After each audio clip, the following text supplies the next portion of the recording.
Okay, so first kiss. We were having a Memorial Day party for my job at Snowbiz. Shout out. And it was out at the lake, and I had texted Taylor to see if he was coming, and I think he was kind of undecided about it. So I was not going to that party. I was trying to convince him just to come because it was going to be a great time. And so with some help, some people gathered them together. About 5 other people, a small army, really. And he came, and I'm glad he did. And we were just grilling out, hanging out at the lake, and we went for a swim. Went for a little evening dusk swim, and we found each other somewhere in the water. We just bumped into each other, I guess. And, so then I was like, "Come here often," and she was like, "Oh yeah, every day." And we kissed in the lake. one thing led to another, and there was moonlight and a kiss, and then there was other people watching us, all my friends, and then they were hooting and hollering, and so we ended up kissing for the first time in the lake, and it was really special. And from that point on, water has always been a place where we find ourselves kissing. Yeah. Now we're campers. Now we're campers, and we find any lake, river, stream, ocean we can find to kind of always reconnect in that way.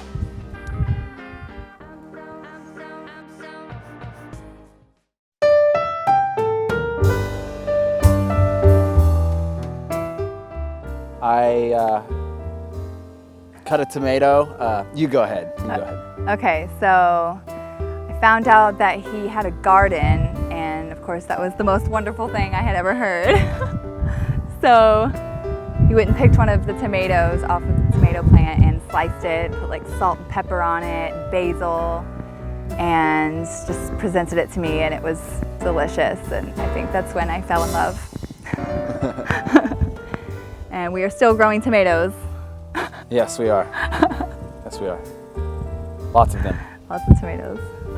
We met, I was actually having a party while my parents were out of town at their house. I was still living at home, and they were out of town. And I took the liberty to have a party and invite some friends over. And we all know how that turns out. Those friends called about 30 more friends. Included me. Yeah, one of those friends was this girl right here, and it was just a pool party, and we were, hanging out. And that night, we were getting ready to go to bed, and I thought, what better way to really send the message home with this girl than to cut a tomato from the garden and that I had grown and give it to her. And I feel like that was the first time the first time I really got into her heart was when I got her a tomato from the garden. Sliced that tomato. Yeah. A little salt and pepper, and it was delicious. She was weak at the knees. So, and from there, it just we kind of just built a friendship. How long was our friendship? Did our friendship last before we started dating? Was 9 months. About 9 months. I think it was a little longer. About a year. About a year. I was a little hesitant. I wasn't really sure what I was doing. Still not sure. I mean, I'm more sure now. I'm working on it. I'm sure about this, but that's about the only thing.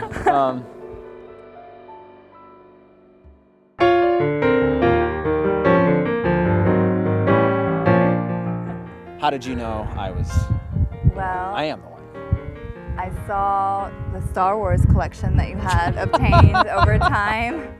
It really just grabs on. And also, your books were alphabetized by author. I just knew right then. I don't know if that's something you should be talking about. It's totally sold. This is it. That's borderline. I'm gonna marry that man. But that's also borderline mental institution too. So it could go either way. I love it. I'm crazy too. Anything else? And just the outside thing is huge.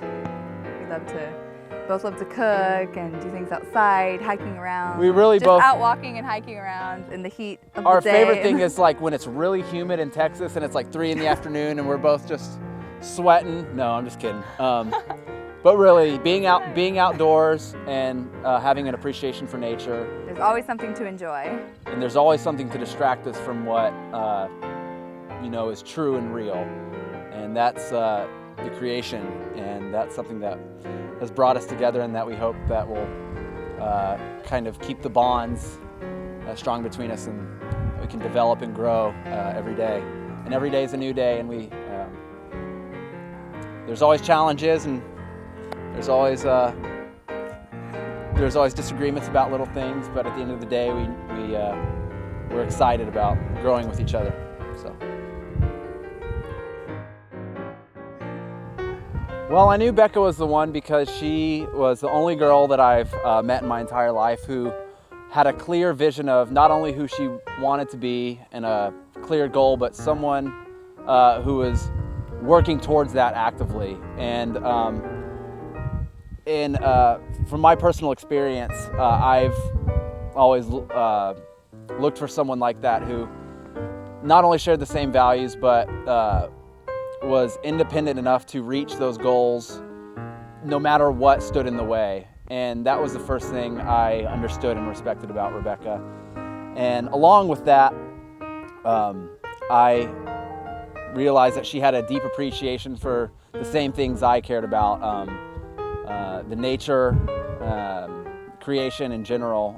There was a deep-seated appreciation for just our place in the universe, and we know how sacred and special life is, and we both took the sacredness of life very, very deep. And because of that, that was one of the things, I guess you could call it chemistry in our relationship, that we really gravitated towards originally. The thing I absolutely adore and love the most about Rebecca is her unwavering tenacity and steadfastness with if it's something that she believes in and it's a conviction, then nothing is going to change. Something I love about Taylor, I love his attentiveness, and he pays attention to even small little details when we're trying to get something together, or we have something that we are planning. He's a very good planner, and I appreciate that, because sometimes I only have the big grand picture and don't know exactly how it's going to all happen. So that is something that I appreciate very much. Why, thank you.